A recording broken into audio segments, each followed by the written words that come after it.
টাকা বরাদ্দ থাকলেও খরচ হচ্ছে না কেন? এনডিপি বাস্তবায়ন কেন এত ধীর গতি? এর পেছনে মূলত তিনটি বড় কারণ কাজ করছে। প্রথমত, দেশের সাম্প্রতিক রাজনৈতিক অস্থিরতা। দ্বিতীয়ত, প্রশাসনিক পর্যায়ে অনেক প্রকল্প পরিচালককে পরিবর্তন বা অপসারণ করা হয়েছে।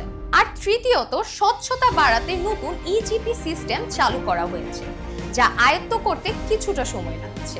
তবে এখানে একটি ইতিবাচক দিকও আছে।